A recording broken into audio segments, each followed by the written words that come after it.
sem distração. Existe ainda uma oportunidade de se atingir a liberação nesse ponto, seja através do poder da fé e da devoção, de meditar na forma da deidade escolhida, ou de permanecer na meditação imperturbada sem forma. Durante esse bardo, os hábitos formados pela prática da pessoa durante a vida e a conexão com o seu guru, o canal do Adhisthana, são extremamente importantes. Praticantes de Vajrayana que ganharam experiência suficiente em suas práticas de yoga da deidade transformarão o corpo do bardo na forma da sua deidade escolhida e ou irão para uma terra pura ou renascerão como um yogi ou yogini consumados, de forma a completar o caminho e estabilizar seu reconhecimento da luminosidade. Se não a reconhecermos e continuarmos a ser arrastados ao longo do bardo, precisaremos em seguida encarar o julgamento de Yama, o Senhor da Morte. Ele é uma figura aterrorizante, demoníaca, grande e negro, algumas vezes aparecendo com a cabeça de um touro ou um búfalo feroz, assistido por seus servos, que também são chamados de Senhores da Morte. Representa a voz de nossa verdadeira consciência, o conhecimento mais profundo de todas as nossas intenções e motivos secretos, até quando os dissimulamos para nós mesmos. Nossos aspectos positivos e negativos são personificados como bons e maus espíritos nascidos dentro de nós. Eles contam pilhas de seixos brancos e pretos representando cada uma de nossas ações boas e más. Por causa do medo, apresentamos desculpas e mentimos para o Senhor da Morte, mas isso não adianta. Ele segura o espelho do karma, no qual tudo o que fizemos durante nossas vidas é mostrado plena e claramente. A instrução lembra-nos que não devemos ter medo, porque até isso provém de nossas próprias mentes. Entramos em pânico e mentimos porque acreditamos na realidade externa desses eventos, e quando nos confrontamos com a verdade sobre nós mesmos no espelho do karma, nossa culpa nos faz sentir que merecemos ser punidos. Então o Senhor da Morte amarrará uma corda ao redor do seu pescoço e o arrastará para longe, cortará sua cabeça, arrancará seu coração, puxará suas entranhas, devorará seu cérebro, beberá seu sangue e roerá seus ossos. Mesmo assim você não poderá morrer.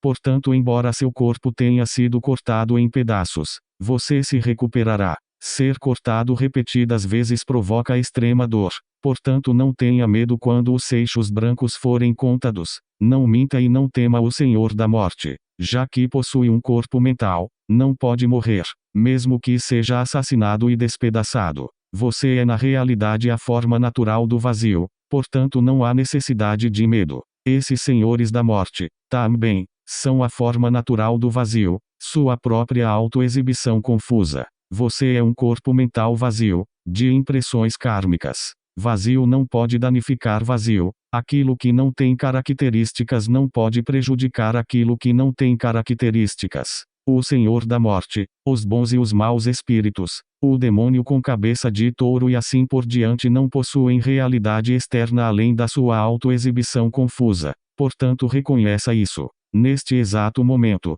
reconheça tudo como o bardo. Agora o texto fornece uma linda instrução sobre simplesmente olhar para a natureza das coisas como elas são e permanecer naquele estado espontâneo. Ele é expressado em termos dos três kayas. A essência vazia, a expressão luminosa e a manifestação desobstruída, unidas no quarto, os Vabhavikakaya, que é a totalidade da nossa natureza essencial. Medite no Samadhi do Mahamudra, o grande símbolo. Se você não sabe como meditar, olhe atentamente para a essência de quem é dentro de você que sente medo, e verá uma essência vazia onde coisa alguma existe. Isso é o Dharmakaya. Mas esse vazio não é em branco. A essência vazia do seu medo é uma consciência clara e plenamente desperta. Essa é a mente do Sambhogakaya. Vazio e claridade são inseparáveis um do outro. A claridade é a essência do vazio e o vazio é a essência da claridade. Agora, a consciência da claridade e do vazio indivisíveis retorna ao despojamento e habita dentro de si própria no estado incriado. Esse é os Vabhavikakaya. E agora sua energia criativa inerente se manifesta por toda parte sem obstrução. Esse é o Nirmanakaya compassivo. O filho de família desperta. Olhe nessa direção sem distração. Assim que você o reconhecer, o despertar completo nos quatro kayas é certo. Não se distraia. Essa é a fronteira onde os Budas e os seres conscientes são separados. disse desse tempo, em um único momento, a diferença se faz, em um único momento, perfeito despertar. O caminho do reconhecimento é a visão final, o mais elevado ensinamento. Não existe nada para mudar em nossa natureza, nada a acrescentar ou a tirar. Reconhecimento é tudo o que é necessário. A única diferença entre os Budas e os seres conscientes é que seres conscientes não sabem que são Budas. Essa é a última chance de atingir a liberação antes de começarmos a ser atraídos em direção ao renascimento, quando se torna cada vez mais difícil escapar da roda do Sansara. Portanto, nesse momento, é muito importante fazer mais um esforço para ajudar a pessoa falecida. Até aproximadamente a metade do caminho do bardo do tornar-se, ainda os sentimos conectados com nossos antigos corpos e casas. Com o poder da clarividência, somos capazes de ver e ouvir tudo o que está acontecendo e olhar dentro da mente das pessoas que deixamos para trás. Essa é uma situação de grande perigo, porque as reações emocionais são extremamente poderosas no bardo. Embora o futuro local de renascimento já tenha sido determinado por nossas tendências kármicas, uma súbita explosão de raiva ou de apego nesse momento poderia alterar dramaticamente nossa direção. Por exemplo, podemos subitamente sentir saudades da riqueza e das posses que fomos forçados a abandonar, ou podemos ficar ressentidos pela ideia de outros desfrutarem delas. Talvez elas estejam sendo mal utilizadas ou dadas a nossos inimigos. Então somos propelidos para baixo, em direção ao reino do inferno por meio da raiva, ou em direção ao reino dos fantasmas famintos por meio do apego. Para evitar que isso aconteça, deveríamos abandonar todos os pensamentos possessivos e fazer mentalmente uma oferenda de tudo o que um dia foi nosso. Durante o tempo em que estamos vagando no bardo, nossos amigos e nossa família estão conduzindo ritos funerários para nós. Pode ser que estejam executando rituais inadequados que não ajudam a criar uma boa atmosfera. Em algumas sociedades, sacrifícios animais podem ser feitos. Isso irá nos fazer ficar violentos e irritados, seja através da repulsa ou através da participação emocional no ato de matar. Mesmo quando os rituais corretos são feitos por pessoas qualificadas, estamos extremamente sensíveis a quaisquer erros que sejam cometidos. Podemos ler a mente dos participantes e ver a sua desatenção, as suas dúvidas, seus pensamentos sobre nós e seus motivos ocultos para estarem ali presentes. Isso nos fará sentir enganados e traídos, e nos desesperaremos e perderemos a fé. Para neutralizar esses sentimentos, devemos nos lembrar de que tudo o que vemos é a nossa própria percepção distorcida, como ver as falhas de nosso próprio rosto refletidas em um espelho. Devemos tentar despertar a visão sagrada, sabendo que em sua pura natureza essencial, nossos amigos são a comunidade do Sangha, suas palavras são o Dharma sagrado, e seus pensamentos são a sabedoria do Buda. Ver a situação dessa maneira na verdade transforma ações comuns, humanas e falíveis em ações puras que nos serão de grande benefício. Mesmo se tivermos causado muito mal durante nossas vidas e estivermos nos dirigindo para reinos inferiores, se virmos que nossos mestres e amigos espirituais estão desempenhando rituais para nós com fé e devoção genuínas, a alegria e gratidão que sentirmos fará com que nos dirijamos para reinos mais elevados. Portanto, mais uma vez o princípio da visão sagrada é extremamente importante. A pessoa falecida é instruída a repetir parte da prece que concluiu o bardo do Dharmata, e deveria repetir muitas vezes, com absoluta convicção de que é verdadeira, e não falsa, separado dos amigos queridos, vagando sozinho. Agora quando as formas vazias da auto-exibição aparecem possam os Budas enviar o poder de sua compaixão de forma que o medo e o terror do bardo não apareçam. Quando eu sofrer por meio do poder do mau karma possa minha deidade escolhida remover todo o sofrimento. Quando o som natural do Dharmata rugir como 1000 trovões possa tudo se tornar o som das 6 sílabas. Quando eu seguir o meu karma sem um refúgio possa o Senhor da grande compaixão ser o meu refúgio. Quando eu sofrer o resultado das impressões kármicas possa o Samadhi da bem-aventurança e da luminosidade surgir. Por volta da metade do caminho do bardo da existência, ou depois de 4 dias e meio de acordo com o texto, a conexão com nossas vidas anteriores começa a se desfazer e nos sentimos crescentemente atraídos para a próxima vida. As cores dos 6 reinos irão brilhar, suaves e convidativas, a luz branca do reino dos deuses, a luz vermelha do reino dos deuses ciumentos, a luz azul do reino humano, a luz verde do reino animal e a luz fumacenta do reino do inferno. A luz do reino no qual vamos renascer brilha mais forte. A coisa mais importante agora é evitar ser atraído para qualquer um dos 6 reinos. Ainda existe uma chance de despertar naquilo que é chamado um reino Nirmanakaya puro, um nível mais elevado de existência em que continuaremos a progredir ao longo dos estágios finais do caminho. As luzes coloridas representam os estados mentais que criam os reinos do Sansara. Elas aparecem à nossa frente vindas de dentro de nossa própria mente. Nos seduzem com toda a força de nossas tendências kármicas, nossas reações habituais e nosso impulso instintivo para retornar ao nosso antigo estilo de vida. Podemos sentir essa atração magnética quando somos puxados em uma determinada direção por nossas emoções, embora ao mesmo tempo sintamos a possibilidade de permanecer em um estado de equanimidade e abertura, em vez de sermos conduzidos pelo hábito. Mesmo na meditação podemos subitamente nos sentirmos nostálgicos por antigas atitudes, e uma saudade perversa pode surgir para que voltemos a ser comuns e a ver as coisas de uma maneira comum. Isso é igual ao brilho dessas luzes ilusórias em nossa. A instrução fornecida nesse ponto está prestes a transformar nossa percepção dos 6 reinos por meio da prática da visão sagrada. Se tivermos praticado previamente o yoga de uma deidade, deveríamos meditar nas luzes coloridas como sendo aquela deidade, ou, se não temos uma prática específica, como sendo Avalokitesvara. Imaginamos intensamente, com todo o nosso ser, que o que quer que estejamos vendo não é nada além da presença compassiva da deidade. E a essência da deidade é o vazio. Vazio e aparência são indivisíveis, fluindo incessantemente de um para o outro, emergindo e se dissolvendo, até que transcendemos a distinção entre real e irreal. E o conceito de um ego separado perde o significado. Ó filho de família desperta, neste momento a instrução é absolutamente essencial. Seja qual for a luz que brilhe, medite nela como sendo o Senhor da grande compaixão. Medite no pensamento de que, quando a luz surgir, ela é o Senhor da grande compaixão. Esse é o ponto mais profundo e essencial. Isso é muito importante e evitará o renascimento. Medite por um longo tempo em qualquer que seja a sua deidade escolhida, como sendo uma visão sem qualquer natureza real por si, como uma ilusão. Isso é chamado o corpo ilusório puro.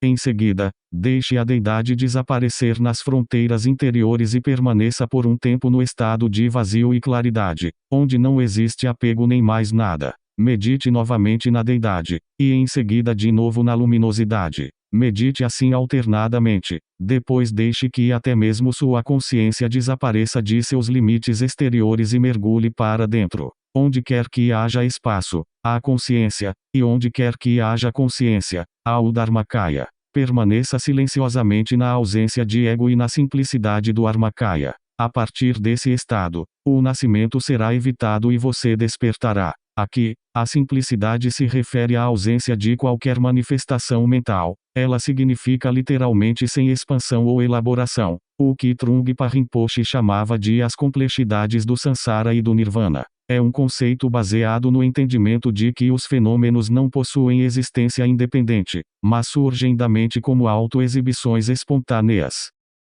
O Dharmakaya é o estado da onisciência não dual, no qual a consciência luminosa sabe tudo por si só, por meio de sua própria luz. Não existe apego ao ego como sujeito e nenhum fenômeno existindo separadamente como objeto. Se formos capazes de permanecer nesse estado com algum grau de estabilidade, poderemos despertar em uma terra pura em vez de retornar ao Sansara. Igualmente, na experiência diária, se pudermos permanecer em abertura e equanimidade mesmo por um período curto de tempo, isso irá evitar que vaguemos diretamente em direção à próxima reação emocional negativa que nos acenar.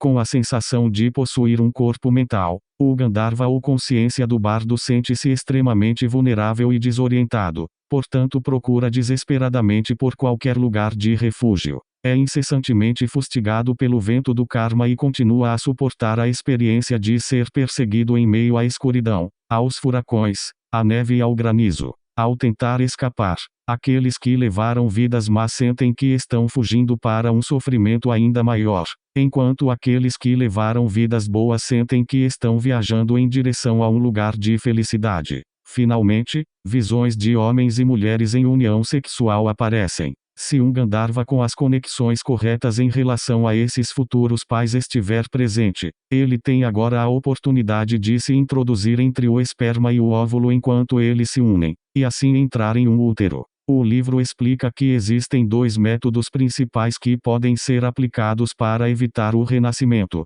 parar a pessoa que está entrando, e fechar a porta do útero que está prestes a ser penetrado. O primeiro método é semelhante à instrução que acabou de ser dada, enfatizando mais e que se a pessoa não tem o poder concedido para nenhuma deidade específica, deveria meditar em Avalokitesvara. A pessoa no bardo simplesmente se funde com o vazio luminoso da essência da deidade e não prossegue mais em direção ao renascimento. Mas, se isso não funciona, existem 5 maneiras diferentes de fechar a porta do útero de modo que a pessoa não possa entrar. O verso raiz do bardo da existência contém a essência das instruções. Agora, quando o bardo da existência torna-se mais claro para mim, manterei minha aspiração focalizada em minha mente e me esforçarei para prolongar o curso do karma bom. Fecharei a porta do útero e evocarei a resistência. Este é um tempo para força mental e visão pura. Abandonar o ciúme e meditar no guru como pai e mãe. Concentrar-se na nossa aspiração em relação ao despertar é extremamente importante neste estágio, por causa do poder sem precedentes da mente no bardo. Portanto, o que quer que pensemos é imediatamente realizado. Mesmo um pensamento passageiro de medo pode nos desequilibrar completamente, ou um momento de nostalgia pode nos enviar rapidamente em direção ao renascimento. Igualmente, podemos ser liberados por um instante de reconhecimento. O efeito de aplicar a concentração focalizada neste momento é comparável a controlar um cavalo com uma rédea ou usar uma catapulta para disparar um míssil. Prolongar o curso do karma bom significa reforçar continuamente a reação em cadeia criada por pensamentos e ações positivas, estendendo-o em vez de desviá-lo em direção ao medo, à raiva, ao apego ou a outras emoções negativas. A natureza fundamental de todos os seres conscientes é a bondade básica, o estado de Samantabhadra, mas por meio da ignorância cortamos a conexão com nossa origem. Por isso, ouvir essas instruções do bardo é como remendar um duto de água colocando um cano. Com sua ajuda, a ligação vital é restabelecida, a corrente positiva de causa e efeito fluirá de maneira estável, sem se dispersar em outras direções, e nos levará de volta à nossa própria perfeição natural. O verso diz que devemos abandonar o ciúme. À medida que vamos nascer como macho ou como fêmea, já possuímos a polaridade do nosso futuro gênero. Quando vemos um homem e uma mulher, nossos pais em potencial, fazendo amor, o ciúme surge imediatamente dentro de nós. Ele é produzido a partir das emoções fundamentais opostas de atração e repulsão. Sentimos atração, luxúria e paixão pelo par do sexo oposto e aversão, ódio e agressão pelo do mesmo sexo. Isso é o que impele o Gandharva para o Utiron, entrando entre as essências masculina e feminina dos pais, os bindus branco e vermelho. É como se a porta tivesse se aberto para nós, convidando-nos a entrar. Fechar a porta do útero significa realmente eliminar as condições mentais necessárias para se entrar em um útero, através da transformação de nossa percepção e atitude em relação ao fato. Portanto, a primeira instrução é imaginar o casal como a personificação do guru em forma masculina e feminina. Em vez de um homem e uma mulher comuns impulsionados pela luxúria, vemos nosso guru imerso no samadhi da suprema bem-aventurança com sua consorte espiritual. Essa percepção pura muda completamente nossa atitude. Sentimos intensa devoção e rogamos por ensinamentos. Como resultado, fundimos-nos com a amplidão de suas mentes despertas em vez de sermos seduzidos pela teia do Sansara. Se isso não der certo, deveríamos meditar no casal como nossa deidade escolhida, ou como Avalokitesvara em união com sua consorte. Os princípios masculino e feminino personificam a união inseparável de aparência e vazio, mostrando-nos diretamente a natureza ilusória de tudo o que vemos. Deveríamos mentalmente fazer oferendas a eles e pedir que nos concedam realizações espirituais. Isso terá o mesmo efeito que o primeiro método. Ambos os métodos se relacionam à prática na vida diária de tentar perceber o que quer que surja como a expressão do guru ou da deidade. Com esse tipo de visão sagrada, não precisamos nos emaranhar em cada nova situação que surja. Cada experiência é reconhecida como uma expressão do estado desperto. Isso significa que estamos continuamente liberando a mente para a amplidão, abandonando a atitude egoísta que normalmente influencia todos os nossos pensamentos, palavras e ações. Mas se ainda nos encontrarmos bem no limiar de um útero, a terceira instrução é sobre mandar embora a paixão e a agressão contemplando as pavorosas consequências de ficar sob sua influência. Conforme o Gandharva penetra na união das duas essências, experimenta um momento de bem-aventurança, em seguida perde a consciência. Essa é a morte do estado Gandharva. Daquele momento em diante, a nova vida começa. Existem muitas fontes que descrevem a formação do embrião no útero, derivadas da antiga teoria médica indiana. Sucessivamente, os vários pranas, nadis e chakras aparecem, espalhando-se a partir do coração, que se forma no local onde a consciência penetrou originalmente, entre o bindu vermelho e o bindu branco. Dependendo do corpo sutil, o corpo físico do feto gradualmente se desenvolve, parecendo-se primeiro com um peixe e em seguida com uma sucessão de mamíferos à medida que cresce. Disse que todo o processo provoca extremo desconforto. A existência no útero é como estar em uma prisão, e o nascimento é extremamente doloroso. Aqui o texto menciona o renascer no reino animal como uma possibilidade muito real. Nesse estágio, praticantes experimentados já terão sido liberados. Portanto, as instruções são dirigidas a todos os tipos de pessoas no bardo, mesmo aqueles que se afundaram muito. E esse lembrete do sofrimento no Sansara é uma advertência poderosa contra o se entregar à paixão e à agressão. Você abrirá seus olhos e descobrirá que voltou como um cachorrinho. Anteriormente você foi humano, mas agora tornou-se um cachorro. Portanto vai sofrer em um canil, ou talvez em um chiqueiro, em um formigueiro, ou em um buraco de minhoca, ou talvez possa renascer como um jovem touro, cabrito ou carneiro. Você não pode voltar para cá. Irá suportar todo o tipo de sofrimento em um estado de grande ilusão e estupidez, girando dessa forma em torno dos 6 reinos dos seres infernais, dos fantasmas famintos e assim por diante. Será atormentado por sofrimento infindável. Não existe nada mais poderoso ou aterrorizante do que isso. Muitas pessoas que acreditam em reencarnação acham que é impossível regredir do estado humano para um estado inferior, mas a visão budista tradicional é de que circulamos pelos 6 reinos repetidamente durante períodos imensos de tempo. Nascer em um reino diferente requer uma transformação completa de toda a nossa perspectiva. Um corpo animal pode somente manifestar a expressão natural de uma mente animal, e isso é verdadeiro para todos os outros reinos. Portanto, afirmar que uma pessoa acorda subitamente no corpo de um cachorrinho não significa que ela teria uma consciência humana. De qualquer maneira, de um ponto de vista humano, isso ainda é uma advertência vigorosa. Acima de tudo, a advertência é relevante durante esta vida, porque mesmo agora, raramente notamos quando escorregamos para os estados mentais dos reinos inferiores. A instrução aqui é para meditar nesta resolução: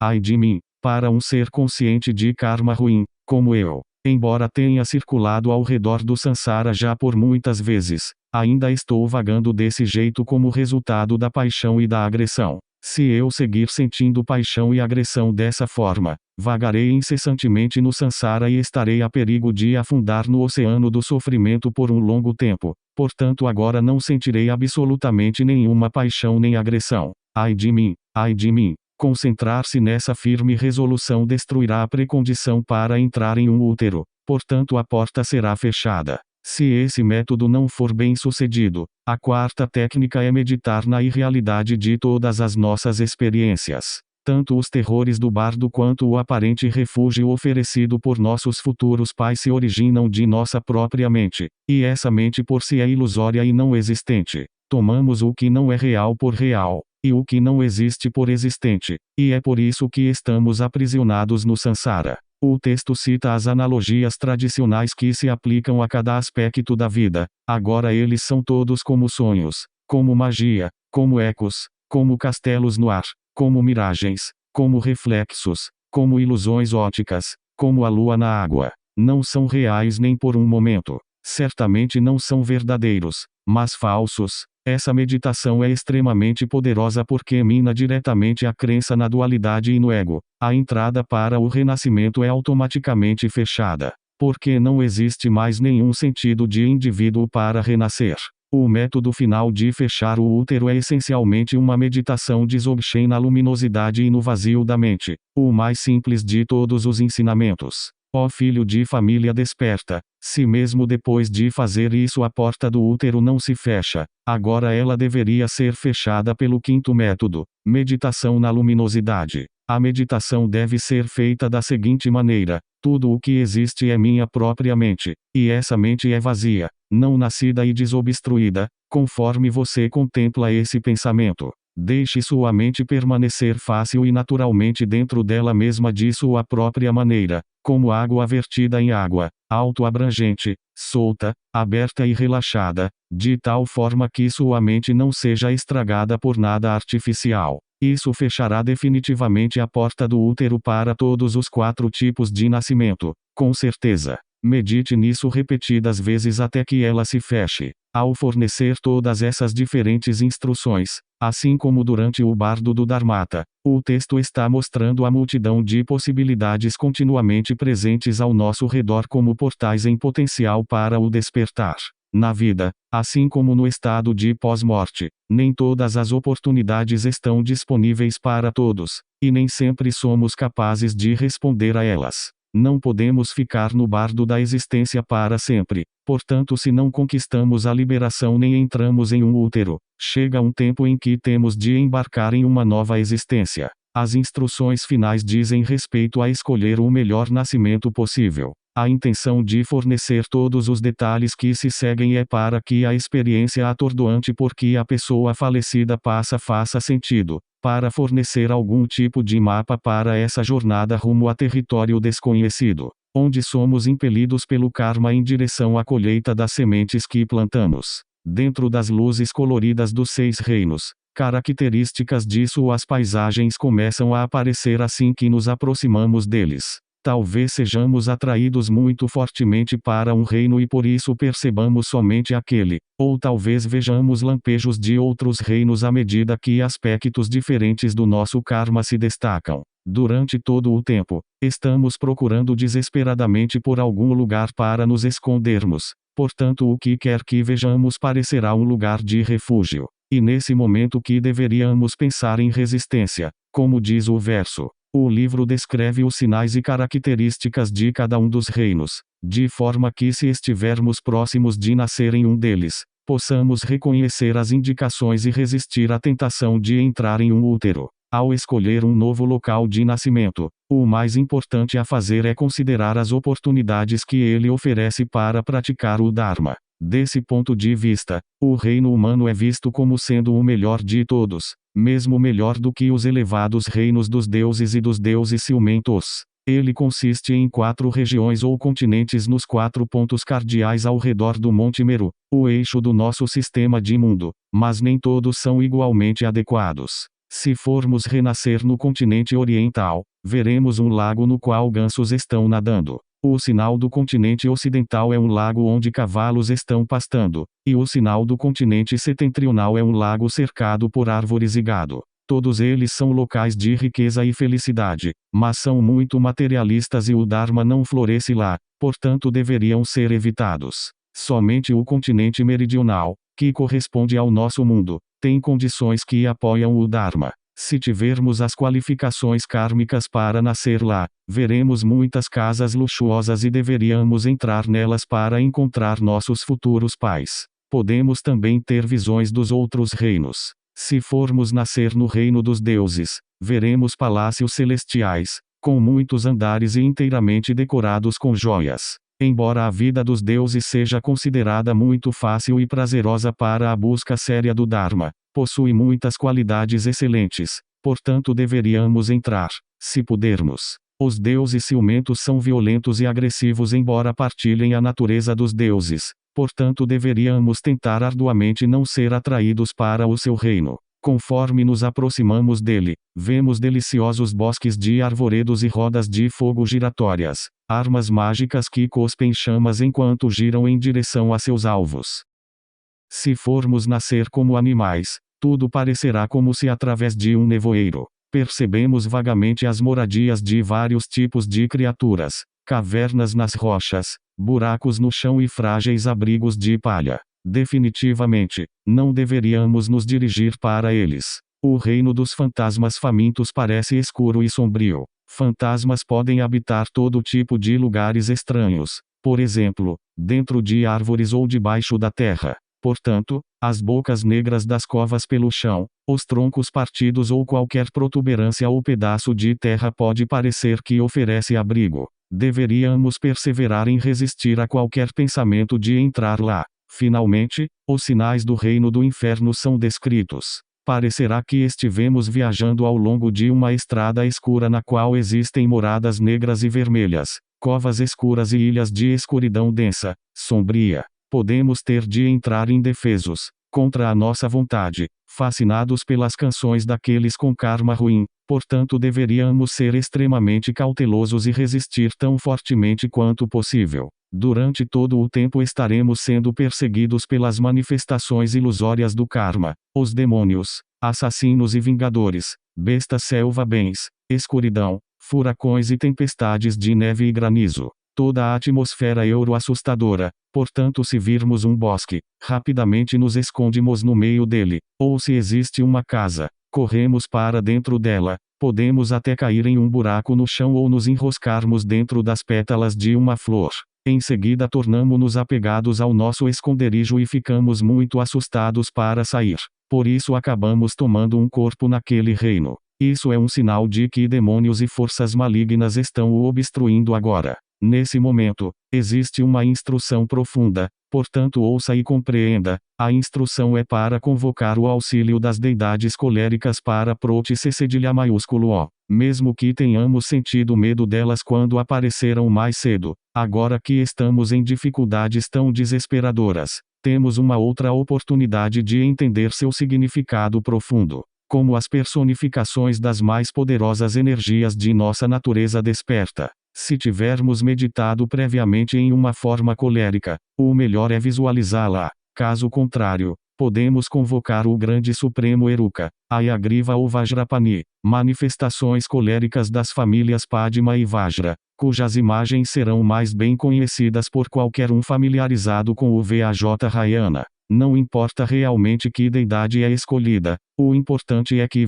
deveríamos ser capazes de evocá-la na mente imediata e vividamente em uma emergência. A deidade deveria ser imaginada com um corpo grande e membros volumosos, posicionando-se em uma atitude aterrorizante de cólera que esmaga todas as forças malignas transformando-as em pó. Separado dos Vingadores por esse Adhisthana e por essa compaixão, você terá o poder de escolher a porta de um útero. Esse é o verdadeiro e profundo segredo da instrução, portanto compreenda-o bem. Essa meditação remove a sensação imediata e esmagadora de medo e perigo, de modo que possamos pausar e pensar a respeito da nova vida. Das 4 maneiras diferentes de nascer, o nascimento a partir de um útero e o nascimento a partir de um ovo são semelhantes por resultar da união de 2 pais. Acredita-se que insetos e outros organismos primitivos são produzidos espontâneamente a partir do calor e da umidade, por exemplo, dentro de uma pilha de estrume, que atrai os Gandharvas pelo seu cheiro, outros seres conscientes, com seus corpos imateriais e mentais, como deuses, fantasmas famintos, espíritos malignos e seres infernais, são nascidos miraculosamente sem nenhum agente externo. Deuses do reino sem forma se originam da conquista do Samadhi. No estado volátil do bardo, é possível entrar em reinos inferiores da existência por meio de uma súbita transformação em nossa atitude mental. Por isso deveríamos evitar permitir que aconteça. A melhor proteção é a meditação Mahamudra no vazio de qualquer coisa que apareça, mas se não conseguirmos permanecer naquela compreensão, deveríamos simplesmente tentar compreender a natureza ilusória de tudo e observar tudo acontecer sem se deixar atrair. Como último recurso, deveríamos pelo menos evitar se sentir atraído por qualquer coisa e meditar em Avalokitesvara. Mesmo nesse último estágio, ainda é possível efetuar a transferência para uma terra pura a fim de completar nosso progresso no caminho. Dependendo das conexões anteriores, ela pode ser o reino de um dos 5 Budas, ou o do Guru Rinpoche ou o do futuro Buda Maitreya, mas o ideal de muitos budistas é ir para o reino da bem-aventurança de Amitabha. A transferência é conquistada através de intensa concentração na resolução de escapar do samsara e no anseio de ir para aquela terra pura em particular. Assim que pensarmos na nossa terra pura escolhida com fé plena, instantaneamente nos encontraremos lá. Se a transferência não for bem sucedida, então o único trajeto restante é escolher um útero adequado para entrar, mesmo ele sendo uma porta de útero impura, sansárica. É importante não ser enganado pelos próprios preconceitos sob a influência do karma. Se temos tendências kármicas para o nascimento em uma pilha repulsiva de estrume, ela irá parecer perfumada e atrativa. Assim como na vida, é muito fácil pensar que um certo rumo de ação irá nos trazer felicidade, quando todo mundo ao nosso redor pode ver que ele será desastroso, ou rejeitar uma escolha mais difícil que é realmente para melhor.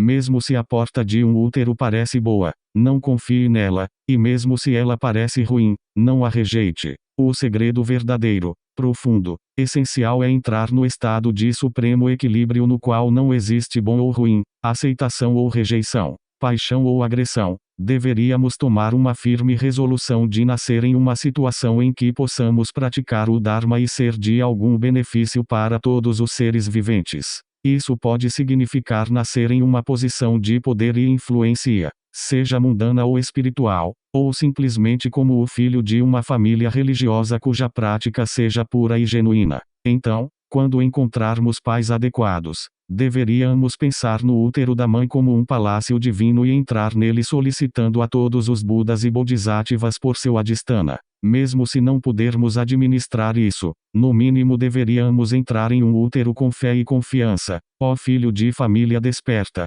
se você não sabe como escolher a porta de um útero e não consegue se separar da paixão e da agressão, qualquer que seja a experiência que surja, convoque as 3 joias e refugie-se nelas. Suplique pelo Senhor da grande compaixão. Siga com a cabeça erguida. Abandone os apegos e anseios pelos amigos e pela família, filhos e filhas, que deixou para trás. Eles não podem ajudá-lo. Entre agora na luz azul do reino humano ou na luz branca do reino dos deuses. Entre nos palácios de joias e nos jardins dos prazeres.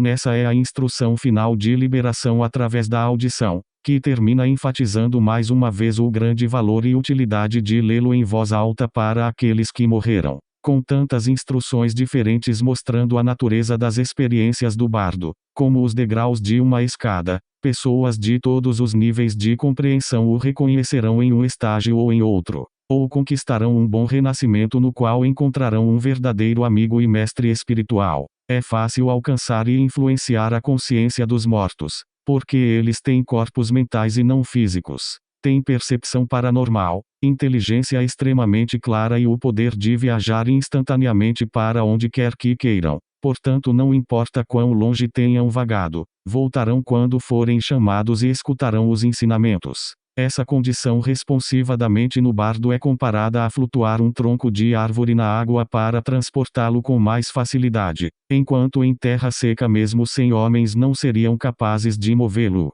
Liberação através da audição não deveria ser lido apenas para os mortos, mas todos deveriam lê-lo para si próprios, ter certeza de que realmente entenderam seu significado, e apreender seus pontos importantes com o coração, especialmente quando a morte estiver próxima. Este ensinamento não necessita de qualquer prática, ele é uma instrução profunda que libera apenas pelo fato de ser vista ou ouvida. Agora podemos apreciar o significado dessa afirmação, que tem sido repetida com tanta frequência. Isso não quer dizer que não precisamos realizar nenhuma prática durante esta vida, mas que esse ensinamento, por causa de sua natureza especial, não requer nenhum treinamento preliminar para ser efetivo. As instruções mostram a natureza da mente tão clara e diretamente, que elas se ligam a qualquer coisa que tenhamos praticado, ou compreendido. Em adição, estão imbuídas do poder do Adhisthana fluindo para nós através da longa linhagem de seres despertos,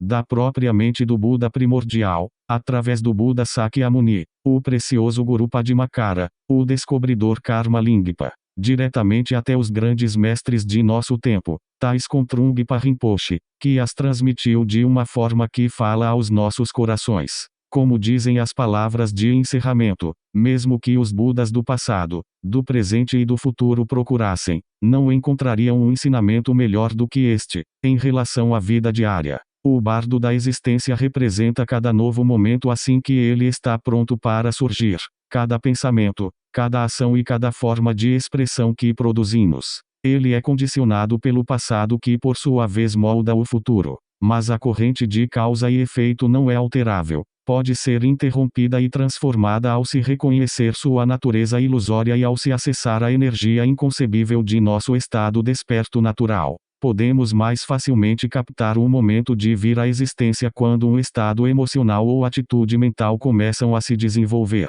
Ainda não estamos comprometidos com o sentimento emergente de raiva, ciúme ou desejo, qualquer que possa ser, e podemos ver que, se for permitido que ele se manifeste, irá causar sofrimento. Nesse estágio, ainda pode ser possível evitá-lo e fazer uma conexão direta com a nossa sanidade e bondade básicas. Uma das maneiras mais eficientes de se fazer isso é lembrar de nossa deidade ou guia espiritual, qualquer que seja a tradição que sigamos. Frequentemente, quanto mais forte a emoção, maior a oportunidade que existe para um súbito lampejo de clareza. A energia intensa dos venenos é transmutada em um sentimento poderoso da presença das deidades coléricas protetoras, cortando de maneira eficaz o fluxo do karma negativo. A visão sagrada é a prática mais importante, ver todo o ambiente como uma terra pura, e nós mesmos e todos os outros seres que nele estão como deidades. Podemos desejar conseguir parar o desdobramento do futuro e voltar para o passado.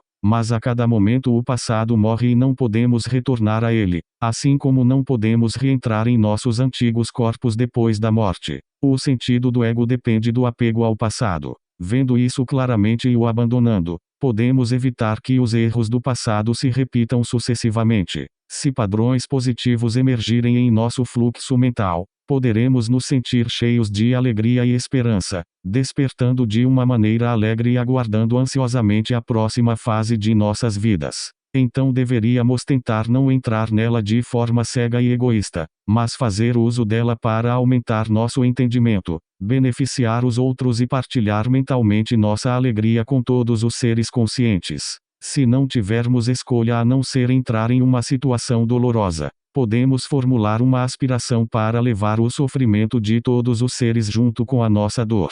Como Trungpa Rinpoche colocou, a qualidade essencial desse bardo e o limiar entre se apegar com avidez e abandonar a esperança. A avidez significa se apegar à solidez, à permanência, uma forma que irá nos definir e nos fazer reais. O ego quer reforçar sua existência continuamente, recriar-se e preencher-se. Abandonar significa relaxar na amplidão do ser, onde a peça mágica das formas acontece, como em uma dança. Os 3 tipos de experiência do bardo que encontramos quando morremos revelam as 3 dimensões do estado desperto. No momento final do bardo do morrer, ficamos face a face com o vazio luminoso do Dharmakaya, nossa natureza essencial. No bardo do Dharmata, experimentamos as visões de nossas deidades inatas, a energia expressiva do Sambhogakaya. No final do bardo da existência, tomamos uma forma corpórea, a manifestação do Nirmanakaya. De acordo com nosso grau de reconhecimento em qualquer estágio,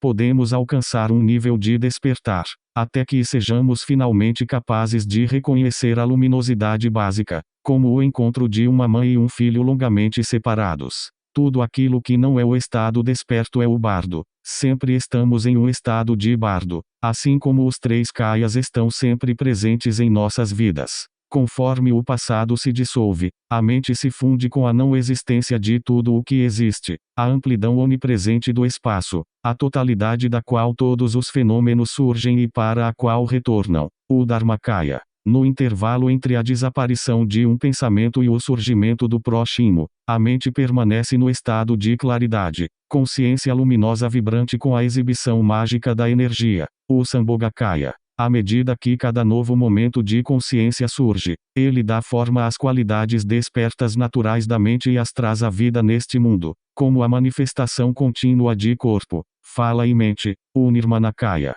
O reconhecimento é a ideia fundamental de todo esse ensinamento, mas não podemos reconhecer o que nunca conhecemos. Portanto, sua mensagem para nós durante esta vida é conhecer todas as manifestações da mente enquanto ainda há tempo. Toda meditação é sobre conhecer a mente, primeiro, nossas mentes individuais e em seguida a essência da própria mente. Não existe bardo fora da mente, não existem deuses ou demônios fora da mente, não há existência ou despertar fora da mente. Se aprendermos a conhecer nossa mente durante esta vida, compreenderemos que a mesma mente continua após a morte, e o que quer que ocorra após a morte também acontece aqui e agora. Depois do verso para o bardo da existência, os versos raiz dos 6 bardos terminam com uma estância final, admoestando-nos para não ficar retornando ao Sansara repetidamente com nada para mostrar a ele. Mente distraída sem um pensamento sobre a aproximação da morte. Agora que o negócio sem sentido da vida está completado,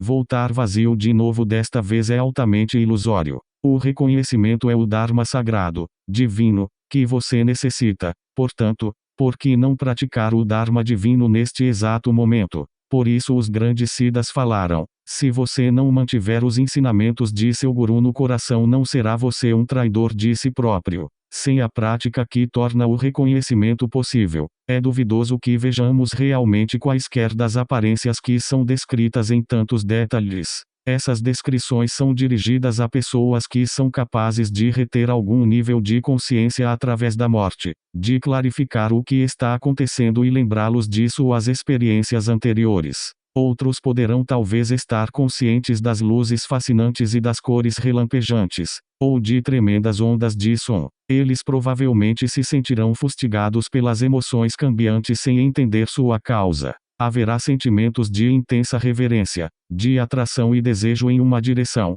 e ódio e terror em outra, mas, acima de tudo, de completa perplexidade. Tudo o que o texto descreve estará presente já que está naturalmente dentro da mente. A luminosidade de nossa natureza essencial está lá, nossas deidades inatas estão lá, os 6 reinos estão lá, e os efeitos kármicos de nossas ações passadas estão lá, mas nós não as perceberemos claramente ou as reconheceremos pelo que são. Os eventos dos 3 bardos estão expressados aqui inteiramente nos termos da doutrina budista e em uma grande extensão, especificamente em termos de Dzogchen. Pessoas de outras tradições que são capazes de manter uma certa consciência nesse momento podem não experimentar tudo da mesma maneira. E por isso que é tão importante tentar entender o significado interior das imagens apresentadas aqui. Mas, como não podemos descartar o uso da linguagem, não podemos descartar essas formas simbólicas. Até que tenhamos realizado plenamente a última compreensão sem forma,